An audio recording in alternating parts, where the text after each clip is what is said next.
श्रीहित मंगलगान 12वां प्रकरण। छंद चारी राग सुहो बिलावल। जय जय श्री हरिवंश व्यास कुल मंडना, रसिक अनन्य मुख गुरु जन भय खंडना। श्री वृंदावन वास रास रस भूमि जहाँ, कृत श्यामा श्याम पुलिन मंजुल तहाँ। पुलिन मंजुल परम पावन, त्रिता मारुत भय। कुंज भवन विचित्र शोभा मदन सेवत रहे। तहाँ संतत व्यास नंदन, रहित कलुष विअंडना। जय जय श्री हरिवंश व्यास कुल मंडना। व्याख्या श्री व्यास मिश्र के कुल मंडन श्री हरिवंश जी की जय हो। श्री हिज्जू महाराज अनन्य रसिकाचार्यों में मुख्य गुरु हैं और जीवों के भव भय का नाश करने वाले हैं। उनका स्थायी निवास श्री वृंदावन में है, जो दिव्य रास रस की आधार भूमि है, और जहाँ की कमनीय पुलिन पर श्री श्यामा श्याम नित्य प्रेम क्रिया करते रहते हैं। श्री वृंदावन की परम पवित्र मंजुल पुलिन पर सदैव शीतल मंद सुगंधित पवन बहता रहता है।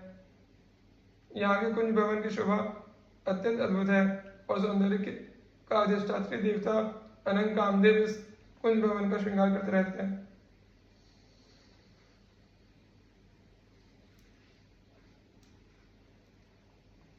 कलुषित हृदय वाले जीवों के लिए इस परम पावन एवं परम रमणीय स्थान पर पहुंचना नितांत असंभव है। यह बेचारे अपने प्रयास से इस कलुषता को दूर भी नहीं कर सकते हैं। ऐसे असहाय जीवों के संपूर्ण दोषों का नाश करने पूर्ण समर्थ श्री व्यास नंदन श्री हिज्जू महाराज सदैव श्री वृंदावन में विराजमान रहते हैं। और जो जीव श्यामा श्याम के अद्भुत प्रेम सौंदर्य का अभिलाषी होता है, उसकी संपूर्ण पवित्रताओं को दूर करके उसका संबंध इस पावन भूमि के साथ करा देते हैं। यदि श्री व्यास नंदन पृथ्वी पर अवतार न लेते तो श्यामा श्याम के परम पवित्र रास विलास में संसार के कलुषित जीवों को प्रवेश का अधिकारी न प्राप्त होता। ऐसे व्यास मिश्र के कुल मंडन श्री हरिवंश जी की जय हो। जय जय श्री हरिवंश चंद्र उदित सदा द्विजकुल कुमुद प्रकाश विपुल सुख संपदा, पर उपकार विचार सुमति जग विस्तरी, करुणा सिंधु कृपालु काल भय सब हरि। हरि सब कलि काल की भय कृपा रूप उपधर्यो, कर जय अनसैन निंदक तिनों पे अनुग्रह करियो। निर्भिमान निर्भय निरुपम निष्कलंक जो सर्वदा, जय श्री हरिवंश चंद्र उदित सदा। व्याख्या सेवक जी श्री हिज्जू महाराज के नित्य उदित प्रेम स्वरूप का वर्णन करते हैं। प्रेमी उपासकों के मन एवं दृष्टि में सदा उदित रहने वाले श्री हरिवंश रूपी चंद्र जो की जय हो। वे द्विजकुल रूपी कमलिनी को विकसित करने वाले हैं। जिनका जन्म दो बार हो उन्हें द्विज कहते हैं। द्विज से यहाँ तात्पर्य प्रेमी उपासकों से है। इन उपासकों का एक बार तो जन्म माता गर्भ से होता है और दूसरा गुरु शरणागति प्राप्त होने पर। ऐसे द्विज प्रेमी उपासक श्री हरिवंश रूपी चंद्र के नित्य उदित रहने से नित्य विकसित एवं प्रफुल्लित बने रहते हैं और उनको इस अद्भुत चंद्र के द्वारा अनल्प और भूमा सुख संपत्ति की प्राप्ति होती रहती है। यह सुख संसार की क्षणिक और अल्प सुखों से सर्वथा भिन्न होता है। श्री हरिवंश चंद्र जी ने जीवों पर उपकार करने के लिए संसार में उचित प्रकट होकर स्मृति का विस्तार किया और उनकी आत्मघाती कुमति का नाश किया। श्री व्यास नंदन का प्राकट्य कलयुग में हुआ था और चारों युगों में कलयुग संपूर्ण दोषों की निधि माना जाता है। इसके दोषों का परिहार करने के लिए विशिष्ट अवतार की आवश्यकता थी। अतः संपूर्ण रस की मूल मुंडिका ने श्री व्यास नंदन के रूप में अवतरित होकर कलयुग के संपूर्ण भय को नष्ट कर दिया और इस महाकठिन काल में भी प्रेमी जनों को निर्भय बना दिया। श्री व्यास नंदन मूर्तिमान कृपा स्वरूप है। श्री हिज्जू महाराज के जीवन में प्रेम के संपूर्ण मौलिक एवं अंतरंग लक्षण प्रकट हुए थे। ईर्ष्यावश जो उनकी निंदा करते उन पर भी उन्होंने अनुग्रह किया। वे अभिमान शून्य, वैर शून्य, अनुपम एवं सर्वथा निष्कलंक है। ऐसे सदैव उदित रहने वाले श्री हरिवंश चंद्र की जय हो। जय जय श्री हरिवंश प्रशंसित सबदुनि, सारा सार विवेकित कोविद बहुगुनी। गुप्त रीति आचरण प्रकट सब जगह दिए, ज्ञान धर्म व्रत कर्म भक्ति किंग करे किए। भक्ति जय शरण आय द्वंद्व दोष सब घटे, कमल कर जिन अभय दीने कर्म बंधन सब कटे। परम सुख सुशील सुंदर पाई स्वामिन ममदनी, जय श्री हरिवंश प्रशंसित सबदुनि।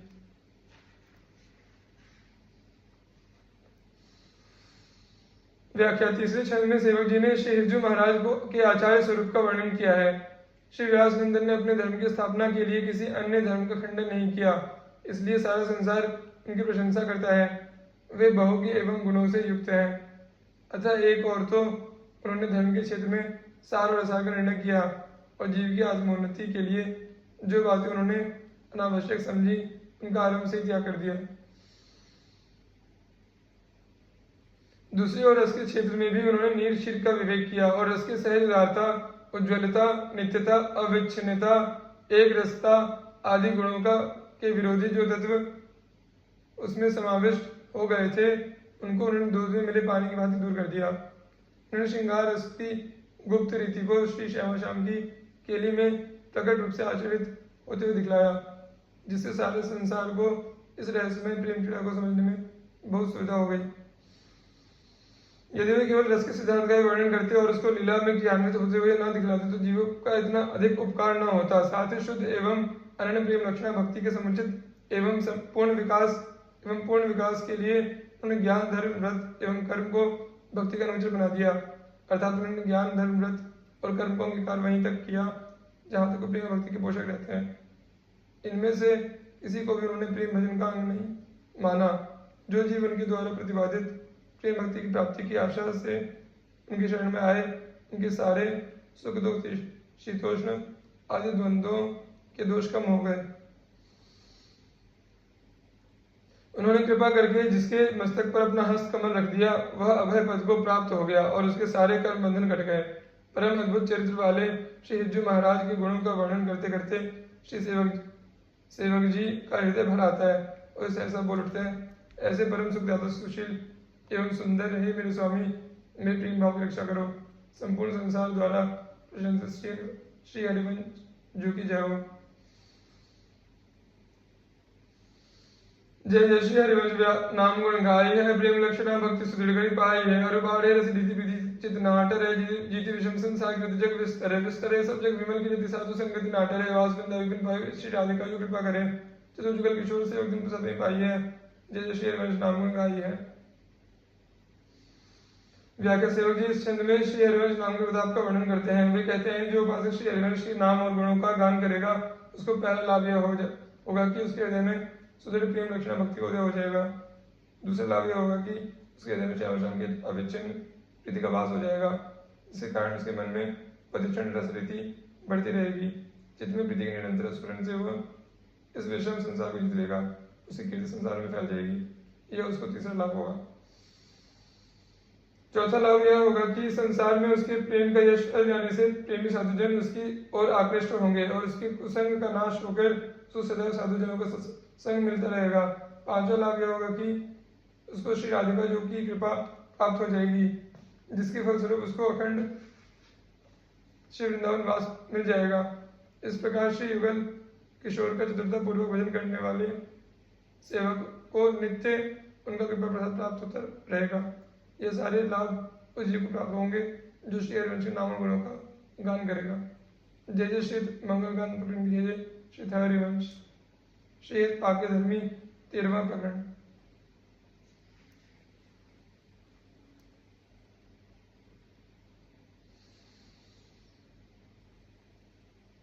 साधन विविध सकाम मति सब स्वार्थ सकल सबे जो अनीति ज्ञान ध्यान व्रत कर्म जिते सब काबू में नहीं मोही प्रतीति। व्याख्या सकाम बुद्धि से किए हुए अनेक प्रकार के साधन संपूर्णतः स्वार्थमय एवं अनीतिमय है, अर्थात प्रेम धर्म के विरुद्ध है। इसके अतिरिक्त जितने ज्ञान अर्थात मुक्ति प्राप्त करने के साधन, ध्यान अर्थात योग के साधन और व्रत कर्म है, इन सब में से किसी में भी मुझे प्रतीति नहीं है, अर्थात मैं उनको प्रेम की वृद्धि के लिए उपयोगी नहीं समझता। रसिक अनन्य निशान बजायो एक श्याम श्यामा पद प्रीति, श्री हरिवंश निज सेवक बिचले नहीं छाड़ी रस रीति। व्याख्या प्रेम रस की अनन्य भाव से उपासना करने वाले अनन्य रसिकों ने डंकी की चोट से एकमात्र श्री श्यामा श्याम के चरण कमलों से प्रीति की है। अतः जो सहज रूप से श्री हरिवंश जो के सेवक हैं वे रस रीति को छोड़कर विचलित नहीं होते।